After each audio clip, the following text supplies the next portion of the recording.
24 ঘন্টার মধ্যে নোয়াখালীর সন্ত্রাসীদেরকে গ্রেফতার করতে ব্যর্থ হলে পরবর্তী দায় সরকারকে নিতে হবে। যিনি স্বরাষ্ট্র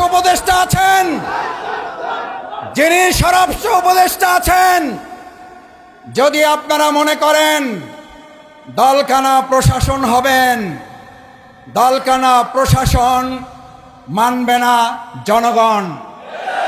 দলকানা প্রশাসনের চরিত্র কি এবং তাদের পরিণতি কি? 2024 সালের জুলাই আগস্টে শুধুমাত্র শেখ হাসিনার বিরুদ্ধে লড়াই হয় নাই, লড়াই হয়েছিল দলকানা প্রশাসনের বিরুদ্ধেও। শেখ হাসিনাকে দেশ ত্যাগ করার আগেও দলকানা প্রশাসনকে পিলারের খাম্বার সাথে ঝুলিয়ে রেখেছিল জনগণ। আমি সেই পরিণতির দিকে প্রশাসনকে খেয়াল করার অনুরোধ করতে চাই।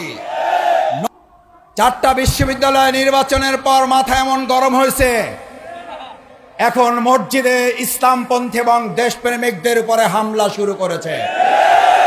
নতুন করে বাংলাদেশে আর কোন দলবাজ প্রশাসন তৈরি হোক, যারা নোয়াখালী প্রকাশ্যে মসজিদে কোরআন চর্চার উপর হামলা করার পর এখনো কাউকে গ্রেফতার করতে পারেন না, তারা জাতীয় নির্বাচন সুষ্ঠুভাবে করতে পারেননি। দেশের মানুষ তা বিশ্বাস করে না।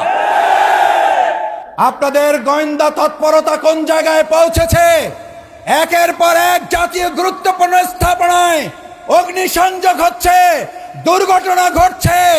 আমরা মনে করি বর্তমান সময়ে যারা আর নির্বাচনে ভালো ফল করতে পারবেন না বলে হতাশ হয়ে পড়েছেন, তারা সহ ফ্যাসিস্টদের কিছু প্রশাসনের অংশের সম্মিলিত তৎপরতায় এই কার্যক্রম হতে পারে বলে দেশবাসী মনে করে।